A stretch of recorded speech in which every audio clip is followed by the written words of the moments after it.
We've been performing as Infusion for about 12 years now. We tend to work within contemporary dance, non-traditional partnering, mime, puppetry, circus, yeah, sort of movement-based theatre forms. anything physical that we can get our hands on.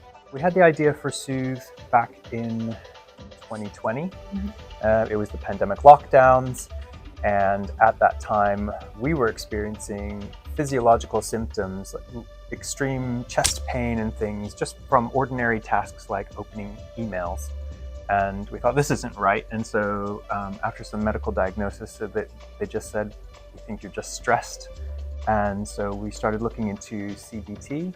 We found out about the 3 systems model of emotional regulation: threat, drive, and soothe. And the corresponding hormones that go within is adrenaline, dopamine, and oxytocin.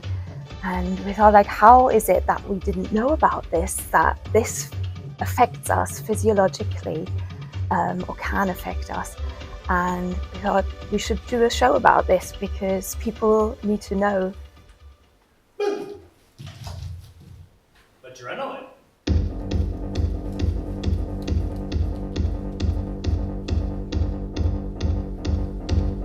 We contacted the University of Cambridge and got hold of Professor Liliana Fruk, who's a member of the Royal Society of Chemistry, and also Professor David Belin, who's a psychology professor. And they came with us into the studio and watched us and gave us tips and gave us really the scientific underpinning for the show. Dopamine.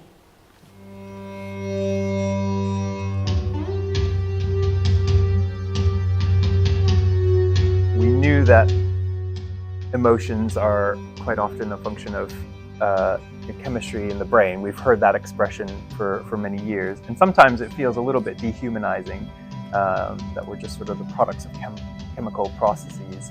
But actually, it's been really validating to know that our emotions are things that are happening to us physically. We're actually experiencing them, and they perform functions. These hormones perform biological functions in our bodies. They affect our organs, they affect our blood flow, they affect our breathing, and as such, our emotions are real, and they're immensely physical. It's hugely human, this chemistry.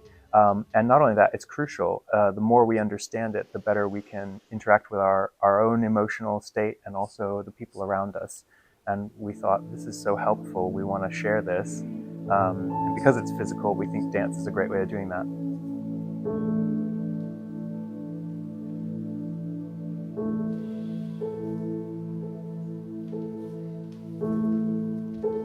The Soothe project is sort of twofold. So we've got the professional performance, but also we do workshops so that people can start to learn about the different hormones, the different emotional states, and the big takeaway we want is that people can engage with their biochemistry in constructive ways and feel validated, but also empowered.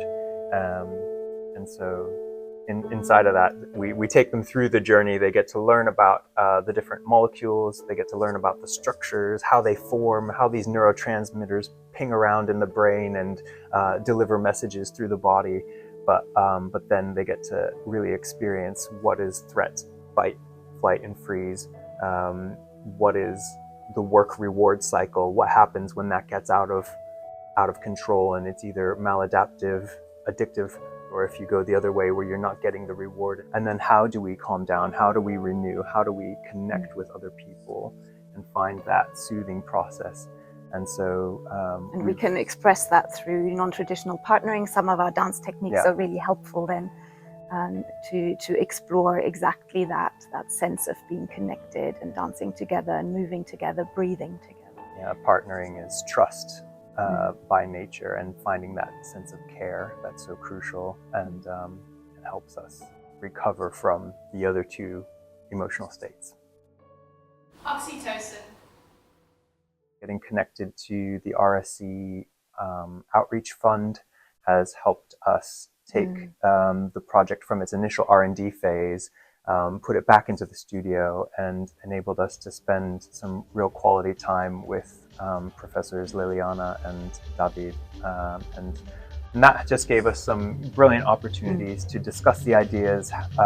What are some of the physical things going on when these neurotransmitters are running? And then to take that to a couple of international festival stages, to be able to take it to some really high-profile events, and also start taking it right down into the communities. Yeah, so we've done workshops in primary and secondary schools, and we've worked with Down syndrome dancers and autistic children, refugee youth that have come unaccompanied to this country.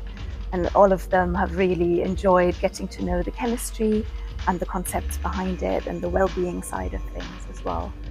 So we've reached about 400 children through workshops, and through the shows. So far we've reached over 3,000 people, and that was made possible through the funding from the RSC Outreach Fund. And it's ongoing, so we're excited to have another round with the RSC team, and they've been great, providing some volunteers to help us out at a couple of our events, and to bring brilliant post-show discussions and having opportunities for audience to interact with the actual researchers on these topics and get really detailed questions answered, as well as the broad strokes of the three systems. So it's been really brilliant interchange of multidisciplinary contact points.